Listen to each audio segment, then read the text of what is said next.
Hello friends, कैसे हैं आप सब। उम्मीद करता हूँ आप सभी अच्छे होंगे। स्वागत है आपका अपने यूट्यूब चैनल पर। जैसा कि आप ऑलरेडी जानते भी हैं और आपने सुना भी होगा, रिसेंटली अक्टूबर 7 से अक्टूबर 14 तक हमारे बीच में कुछ नोबेल पुरस्कार के विजेताओं के नाम एक एक करके सामने आए। तो उन विजेताओं ने किस क्षेत्र में क्या कार्य किया और किस लिए उन्हें इस प्रतिष्ठित पुरस्कार को दिया गया है, उस बारे में आज हम चर्चा करने जा रहे हैं। तो आपको पता है कि नोबेल प्राइज़ जो है अपने आप में एक बहुत बड़ा पुरस्कार माना जाता है। ठीक है, बहुत लोगों की ज़िंदगी चली जाती है लेकिन ये पुरस्कार उन्हें नहीं मिलता। इसलिए आने वाले सभी एग्ज़ाम्स के लिए ये एक इम्पॉर्टेंट क्वेश्चन आपके एग्ज़ाम में बन सकता है जीके सेक्शन में। और आप ये सभी जानते भी हैं कि एचपी पुलिस की जो भर्तियां हैं वो भी कुछ समय में आपके सामने आ गई हैं। नोटिफिकेशन तो आ चुकी है। धीरे धीरे आपको अपने आप को ग्राउंड के साथ साथ अपने आप को स्टडी में भी परफेक्ट करना होगा, अपने आप को अच्छे से तैयार करना होगा। तो जीके में करंट अफेयर्स से यदि कोई सवाल तैयार होता है तो ज़रूर आप नोबेल पुरस्कार से एक सवाल देख सकते हैं। तो चलिए फ्रेंड, शुरू करते हैं आज के अपने इस इम्पॉर्टेंट टॉपिक को, जिसका नाम है नोबेल प्राइज़। तो सबसे पहले नोबेल प्राइज़ के बारे में चर्चा करने से पहले सबसे पहले हम ये जानेंगे कि नोबेल पुरस्कार का इतिहास क्या है और कब ये शुरू हुआ था। जैसा कि आप ऑलरेडी जानते हैं, अल्फ्रेड नोबेल के बाद ही इस पुरस्कार की स्थापना हुई थी। ठीक है, उन्हीं की याद में इसकी स्थापना की गई थी। और सबसे पहले अगर मैं स्थापना की बात करूं तो ये 1895 में इसकी स्थापना हुई थी। और सबसे पहला पुरस्कार जो दिया गया था वो 10 दिसंबर 1901 को दिया गया था, लगभग 122 वर्ष पूर्व। ठीक है, तो आप देख सकते हैं उसके बाद इस अवार्ड में जो इसे जीता उसे आखिरकार मिलता क्या क्या है। ठीक है, उसे इस फील्ड में यदि जीता है तो क्या क्या मिलता है। तो सबसे पहले उसे एक gold plated green gold medal मिलता है। गोल्ड प्लेट का एक गोल्ड मेडल दिया जाता है। एक उसे डिप्लोमा प्रोवाइड किया जाता है और उसे 11 मिलियन SE की ये करेंसी है, जो कि अगर इसे हम इंडियन रुपीस में कन्वर्ट करके देखें तो बनते हैं 8,78,608 रुपए। ठीक है, लगभग 8,78,00,000 के नियर अबाउट जो है इसमें पैसा मिलता है यदि आप नोबेल पुरस्कार को जीत लेते हैं। ठीक है, नोबेल पुरस्कार को जीत लेते हैं। तो 1901 में स्थापना हुई थी। ठीक है फ्रेंड्स, तो 122 नहीं, अगर हम 2024 की बात करें करंट में तो ये हो जाएगा आपका 123 वर्ष पहले। ठीक है फ्रेंड्स, चलिए आगे बढ़ते हैं। ये तो था इतिहास। 1895 में इसका एस्टेब्लिशमेंट हुआ था, गठन हुआ था। और 1901 में सबसे पहली बार इसे दिया गया था। क्या मिलता है? एक गोल्ड मेडल, एक डिप्लोमा और 11 मिलियन SE की, यानी भारतीय रुपए में यदि बदला जाए तो 8,78,00,000 रुपए जो है इसमें मिलता है प्राइज मनी। आगे चलते हैं। सबसे पहले जब इस पुरस्कार को दिया गया था तो इसमें केवल 5 कैटेगरीज हुआ करती थी, 5 फील्ड हुआ करती थी, जिसमें फिजिक्स है, केमिस्ट्री है, फिजियोलॉजी है और मेडिसिन, लिटरेचर और पीस। इन 5 फील्ड में सबसे पहले इस पुरस्कार को दिया जाता था। लेकिन धीरे धीरे 1969 के अंदर इकोनॉमिक्स में सबसे पहली बार जो है प्राइज दिया गया। ठीक है, 1968 में घोषणा हुई थी, लेकिन 1969 में सबसे पहली बार जो है इकोनॉमिक्स साइंस के अंदर यानी आर्थिक विज्ञान के अंदर भी इसे सबसे पहली बार दिया गया था। अब ध्यान रखने वाली बात यह है कि पुरस्कार किस देश में और कहाँ मिलते हैं। तो ध्यान रखिएगा, स्वीडन में सारे पुरस्कार दिए जाते हैं, लेकिन जो शांति का पुरस्कार होता है, जो पीस प्राइज होता है, वो कहाँ मिलता है? आपका नॉर्वे में प्रोवाइड किया जाता है। ये थोड़ा सा आप ध्यान रखेंगे। हालांकि आप सभी को नोबेल पुरस्कार के बारे में सारी जानकारी ऑलरेडी पता है, लेकिन फिर भी थोड़ा थोड़ा हम हिस्ट्री जान के चलेंगे आगे। ठीक है, तो चलिए शुरू करते हैं। पहला, भौतिकी। इस साल भौतिकी यानी फिजिक्स के क्षेत्र में किसे इस पुरस्कार को दिया गया है? तो सबसे पहला नाम आ रहा है जॉन H. होपफील्ड। तो जॉन J. होपफील्ड जो हैं ये USA के व्यक्ति हैं या यूएसए में रहते हैं। किस लिए इन्हें ये पुरस्कार दिया गया है?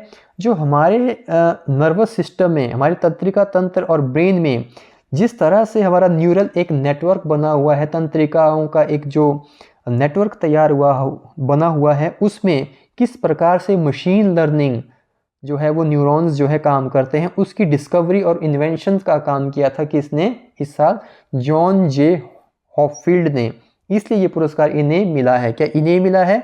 नहीं, इनके साथ एक और हैं जिनका नाम है ई हिंटन। ठीक है, ई हिंटन। ई हिंटन के बारे में यदि आप देखेंगे, ये लंदन यूके में इनका जन्म हुआ है और इनको भी इसी क्षेत्र में यही काम करने के लिए जो है दिया गया है, भौतिकी क्षेत्र में नोबेल पुरस्कार मिला है। अब एक नज़र डालते हैं नोबेल पुरस्कार में। यहाँ पे नर्शल में एक बार देख लेते हैं। जॉन जे हॉपफील्ड और जेफरी ई हिंटन, इन दोनों को ये पुरस्कार मिला हुआ है। किसके लिए? आर्टिफिशियल न्यूरल नेटवर्क्स में मशीन लर्निंग किस प्रकार से काम करती है या उनका क्या रोल रहता है, इसलिए इन दोनों को ये नोबेल पुरस्कार मिला है फिजिक्स के क्षेत्र में, भौतिकी के क्षेत्र में। तो अगर हम इसके स्टैट्स के ऊपर नज़र डालें तो सबसे ओल्ड, सबसे अधिक उम्र में 96 उम्र थी जिसमें ये पुरस्कार फिजिक्स का मिल चुका है, और सबसे कम उम्र में 25 की उम्र थी जिसमें सबसे कम व्यक्ति को ये मिला है, और सबसे अधिक उम्र 96 है। इस क्षेत्र के अगर पुरस्कारों की बात करूं, एक व्यक्ति में 47 हैं जिन्हें ये दिया गया है, 2 व्यक्तियों में 33 व्यक्ति हैं जिनमें शेयर हुआ है, और 3 व्यक्तियों में 38 ये प्राइज जो है शेयर हुआ है। तो टोटल अगर आप इन्हें जोड़ेंगे तो कितने आ जाते हैं? 118। तो 118 नोबेल प्राइज जो है फिजिक्स के क्षेत्र में दिए जा चुके हैं, और जिनमें से ये कितने व्यक्ति को दिए जा चुके हैं? तो आप देख पा रहे होंगे 226 व्यक्तियों को ये दिए जा चुके हैं। तो ये रहा पहला पुरस्कार, यानी फिजिक्स के क्षेत्र में। आगे बढ़ते हैं रसायन के क्षेत्र में, केमिस्ट्री के क्षेत्र में। तो केमिस्ट्री के फील्ड में इस बार 3 व्यक्तियों को ये पुरस्कार दिया गया है। कितने व्यक्तियों को? 3 व्यक्तियों को इस पुरस्कार को दिया गया, जिसमें सबसे पहला नाम है डेविड बेकर जो कि यूएसए के रहने वाले हैं, और दूसरा नाम है डेमिस हेस्बिस, और तीसरा नाम है जॉन एम जंपर। एक एक करके तीनों को देखते हैं इन्होंने आखिरकार किया क्या है। सबसे पहले डेविड बेकर को देखते हैं। कंप्यूटेशनल प्रोटीन डिज़ाइन, यानी प्रोटीन डिज़ाइन के ऊपर कि प्रोटीन का आगे का डिज़ाइन कैसा है, उस क्षेत्र में इन्होंने कार्य किया है, जिसके लिए इन्हें पुरस्कृत किया गया है केमिस्ट्री के क्षेत्र में। दूसरा अगर आप नाम देखते हैं तो डेमिस हेसाबिस, ये लंदन यूके के रहने वाले हैं। वही प्रोटीन स्ट्रक्चर की प्रेडिक्शन करने के लिए कि वो प्रोटीन का स्ट्रक्चर आखिरकार दिखता कैसा है, उसमें क्या क्या चेंजेस आते हैं वक्त के साथ, उसके लिए डेमिस हेसाबिस को लिया गया है। एक और नाम अगर आप देखें तो जॉन एम जंपर, या जॉन जंपर भी आप कह सकते हैं, सेम इनका भी प्रोटीन स्ट्रक्चर आखिरकार कैसा होता है उसकी प्रेडिक्शन करने के लिए ये दिया गया है। आपके एग्जाम में सवाल यही पूछा जाएगा कि केमिस्ट्री के फील्ड में किस क्षेत्र में या किस चीज़ के लिए जो है पुरस्कार दिया गया है, तो उसमें ऐसे 3-4 ऑप्शन दिए जाएंगे। तो आपने ध्यान रखना है प्रोटीन स्ट्रक्चर प्रेडिक्शन के लिए, या डेविड बेकर को मिला है कंप्यूटेशनल प्रोटीन डिज़ाइन के लिए। मैं अगर आपको एक नटशेल में दिखाऊं तो आप देख सकते हैं, ये देखिए डेविड बेकर को मिला है कंप्यूटेशनल प्रोटीन डिज़ाइन के लिए, डेमिस हेस्बिस और जॉन एम जंपर को प्रोटीन स्ट्रक्चर की प्रेडिक्शन के लिए मिला है। एक साथ अगर हम देखें, वहीं देखते हैं तो सबसे अधिक उम्र 97 में ये दिया गया है, सबसे कम उम्र 35 साल वाले व्यक्ति को भी ये दिया जा चुका है। सिंगल पर्सन में 63 व्यक्ति से ले चुके हैं। शेयर में 2 व्यक्तियों में 25 बार ये शेयर हुआ है, 3 व्यक्तियों में 28 बार ये शेयर हुआ है। टोटल 116 केमिस्ट्री के नोबेल प्राइजेस दिए जा चुके हैं, और जिनमें 195 केमिस्ट्री के जो लॉरिड्स हैं, जिन व्यक्तियों को ये दिया गया है। आई होप आप इसे समझ चुके होंगे। तो चलिए फ्रेंड अगली देख लेते हैं। फिजियोलॉजी और मेडिसिन के क्षेत्र में इस साल 2 व्यक्तियों को ये पुरस्कार दिया गया है, जिसमें सबसे पहला नाम विक्टर एम्ब्रोज जो कि आपके सामने है, और दूसरा नाम है गैरी रुवकुन। विक्टर एम्ब्रोज जो है यूएसए के रहने वाले हैं, और जो आपके गैरी रुवकुन है ये भी यूएसए के ही रहने वाले हैं। आखिरकार इन्होंने किया क्या है, देखिए माइक्रो आरएनए की डिस्कवरी के लिए और जीन रेगुलेशन में इनका क्या योगदान रहता है माइक्रो आरएनए का, इसकी खोज के लिए जो है इन दोनों को फिजियोलॉजी और मेडिसिन के क्षेत्र में पुरस्कार दिया गया है। ठीक है, चलिए मैं अधिक डिटेल में इन चीज़ों को नहीं एक्सप्लेन कर रहा हूँ, क्योंकि ये चीज़ें जो आप यहाँ पे देख पा रहे हैं ये बहुत ही डिटेल चीज़ें हैं। एक एक चीज़ को एक्सप्लेन करने में फिर एक एक लेक्चर निकल जाएगा। तो मैं आपको जस्ट हमारे एग्ज़ाम में इनके नाम इंपॉर्टेंट होते हैं और क्या इन्होंने किया थोड़ा सा हमें वो याद रहना चाहिए। ठीक है, चलिए आगे देखते हैं। इन्हें भी नटशेल में देखा जाए तो दो व्यक्ति को, जिसमें विक्टर एम्ब्रोज और गैरी रुफकुन है, दोनों यूएसए के हैं। माइक्रो आरएनए की डिस्कवरी के लिए और जीन रेगुलेशन में इनका क्या काम रहता है, उसके लिए इन दोनों को ये पुरस्कृत किया गया है फिजियोलॉजी मेडिसिन के क्षेत्र में। अगर देखें तो 87 सबसे अधिक उम्र में थी जिस व्यक्ति को दिया गया था, और सबसे कम उम्र 31 है। ठीक है, 40 बार ये एक पर्सन को दिया गया है, 36 बार ये 2 व्यक्तियों को, और 39 बार ये 3 व्यक्तियों के बीच में शेयर हुआ है। आज तक 115 प्राइजेस थे जो कितने बंटे हैं, 229 व्यक्तियों में ये बंट चुके हैं। तो ये था फिजियोलॉजी और मेडिसिन के क्षेत्र में दिया गया पुरस्कार। लिटरेचर साहित्य के क्षेत्र में यदि आप देखेंगे तो ये पुरस्कार किसे दिया गया है? साहित्य के क्षेत्र में सिर्फ एक ही नाम है, हान कांग। हान कांग जो है ग्वांगजू साउथ कोरिया की रहने वाली हैं, और इन्होंने साहित्य किस क्षेत्र में लिखा है? कोरियन क्षेत्र में।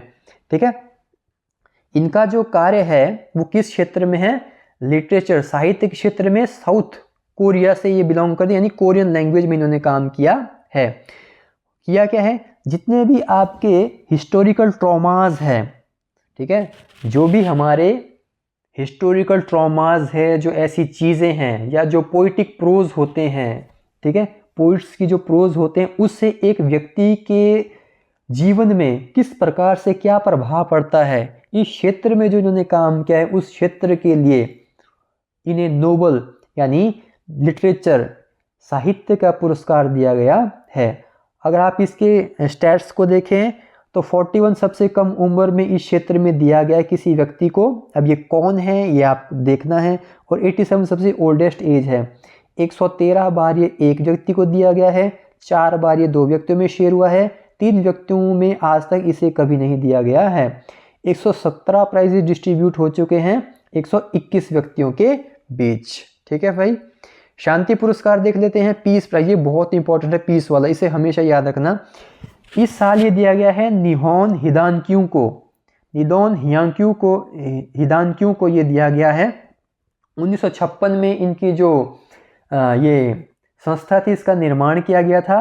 किस लिए दिया गया है? जो आपके न्यूक्लियर वेपन्स होते हैं, ठीक है, इन न्यूक्लियर वेपन जो है इस दुनिया में बहुत ज़्यादा दुनिया को ख़त्म करने की शक्ति रखते हैं। ठीक है, तो उसे पूरे के पूरे वर्ल्ड को बचाने के लिए इनकी तरफ से, इनकी संस्था की ओर से कार्य किया गया है। निहोन हिदानक्यू इनकी संस्था का नाम है, और जो मैंने आपके सामने इनका सिंबल भी रखा है, निहोन हिदानक्यू। ठीक है, न्यूक्लियर वेपन से दुनिया को फ्री करना, इसके लिए इन्हें पुरस्कार दिया गया है। आर्थिक के क्षेत्र में, इकोनॉमिक साइंस के फील्ड में 3 व्यक्तियों को इस बार ये पुरस्कार मिला है, जिसमें पहला नाम है आपके सामने डेरोन एसमुगलू, इस्तांबुल तुर्की के रहने वाले हैं। उसके बाद साइमन जॉनसन एक व्यक्ति हैं, उन्हें भी मिला है, ये यूके के रहने वाले हैं। तीसरे व्यक्ति है जेम्स रॉबिन्सन। ठीक है, 1960 में इनका जन्म हुआ है। तीनों को मिला है, किस चीज के लिए मिला है? कि कोई भी संस्था जब बनती है तो उसका व्यक्तियों की प्रोस्पेरिटी के ऊपर किस प्रकार से असर पड़ता है, उनकी समृद्धि के ऊपर कोई इंस्टीट्यूट का किस प्रकार से प्रभाव पड़ता है, इस चीज़ों को इन तीनों ने क्या किया है? डीपली स्टडी किया है। इसलिए इन तीनों को अवार्ड दिया जा रहा है। तीनों को एक साथ देखा जाए, Daron Acemoglu, Simon Johnson, James A Robinson. ठीक है, सबसे अधिक उम्र दराज इस क्षेत्र में 90 है, सबसे कम उम्र 46 है।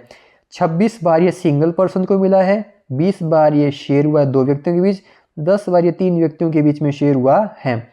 56 प्राइजेस डिस्ट्रीब्यूट किए जा चुके हैं आज तक, जो 96 लॉरेट्स यानी 96 बंदों के बीच में ये 56 पुरस्कार जो डिस्ट्रीब्यूट हुए हैं। तो ये था इकोनॉमिक्स के क्षेत्र में। तो ठीक है फ्रेंड्स, यहाँ तक सारे की सारी फील्ड्स जो हैं हमने कवर कर ली हैं। कोई भी ऐसा पुरस्कार नहीं है जो हमसे छूटा है। हाँ, ये बात ज़रूर है कि थोड़ा सा वीडियो बनाने में लेट हो चुका हूँ, पर कोई बात नहीं। अभी आपके एग्ज़ाम्स की डेट आने वाली हैं, तो आप अपने आप को एक बार फिर से इन्हें देख लीजिएगा, क्योंकि पक्का ये आने वाले एग्ज़ाम्स में आपके ज़रूर पूछे जाएंगे। डिस्क्रिप्शन में लिंक अवेलेबल है, आप जो है टेलीग्राम चैनल को ज्वाइन कर सकते हैं स्टडी पीडीएफ्स के लिए, और वहाँ पर मैं कुछ क्वेश्चंस भी अपलोड करता रहता हूँ क्विज़ के माध्यम से। बाकी जो भी पीडीएफ्स आपको चाहिए होंगे वहीं पर प्रोवाइड की जाती है। सेशन अच्छा लगा हो तो सभी के बीच में इसे शेयर कीजिए। ठीक है फ्रेंड्स, तो आज के लिए हम इतना ही रखेंगे। किसी दूसरे सेशन में फिर से मुलाकात होगी, तब तक के लिए जय हिंद जय भारत।